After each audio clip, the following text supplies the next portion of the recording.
Well, the report shines a light on the magnitude of President Obama's drone campaign in Pakistan and its impact on civilians there. The report is from NYU and Stanford Law School. It's based on over 130 in-depth interviews with victims of drones and Pakistani government officials. Its findings raise eyebrows, to say the least. The report shows that drone strikes have killed more civilians than American officials have admitted.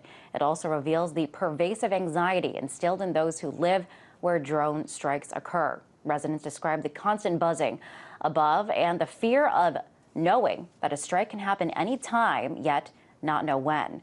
Well, filmmaker Robert Greenwald details some of the trauma in his documentary entitled Living Under Drones. One of the things we found is that there are entire communities who live in areas where drones are flying overhead 24 hours a day, 7 days a week at times. And these people don't know when those drones will strike. They don't know who they will strike. Well, to discuss this more, I'm joined now by John Amick, the campaign director for Brave New Foundation's War Costs. John, welcome. So this report says more civilians were killed by drone strikes than U.S. officials have admitted. What do you think about these findings?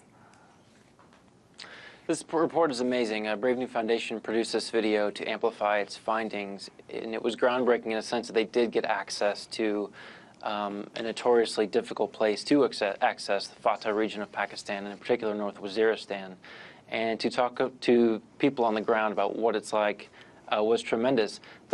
About civilian counts, the government has said it's exceedingly rare that civilians have been killed as a result of these drone strikes.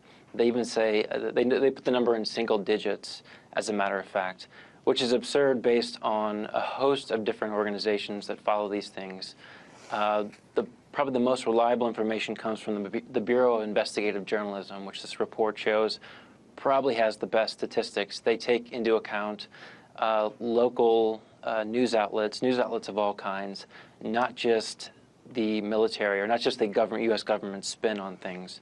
The report shows that it's incredibly difficult to ascertain what the U.S. government and, for that matter, the Pakistani government does after a strike to figure out how many people have died, who they were.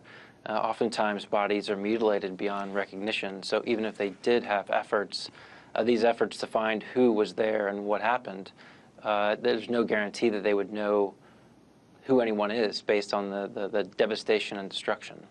Okay, so we're seeing that the numbers don't add up. Do you think that the numbers were intentionally skewed to sway public perception of the drone campaign in Pakistan?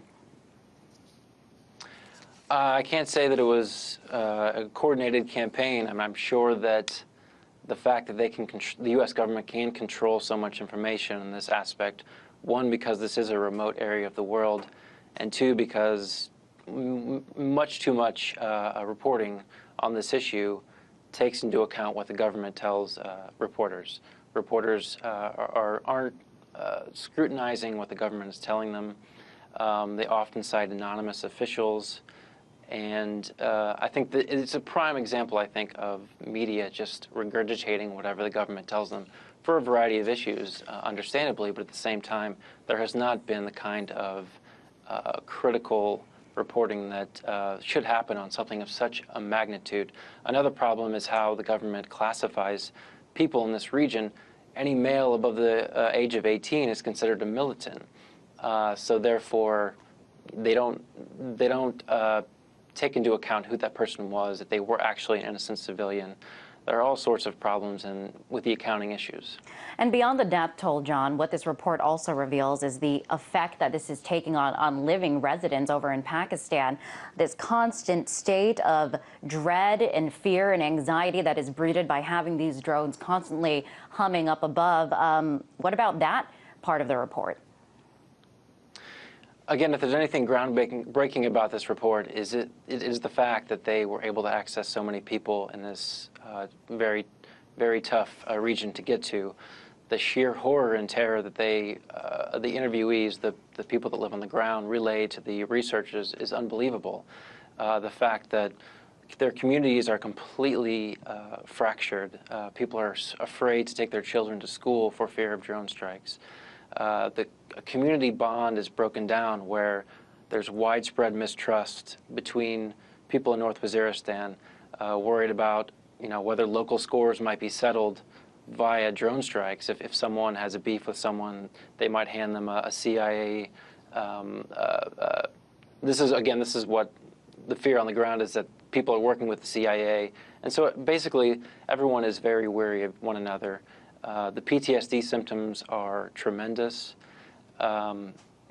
Again, if anything, this report shows what has not been reported before, and it's the effect, the voice of the people on the ground there comes through, unlike anything else unlike any other study or reporting that's been done.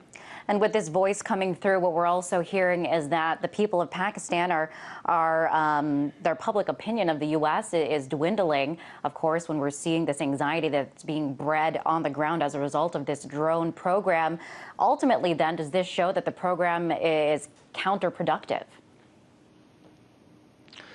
Well, the report also goes into how these strikes have radicalized so many people. Talking with the folks on the ground, in the interviewees, they say that so many of their relatives, friends, people they know are increasingly angry about these things, and rightfully so. I think in Pakistan, drone strikes, or at least the United States of America has something like a 75% disapproval rating.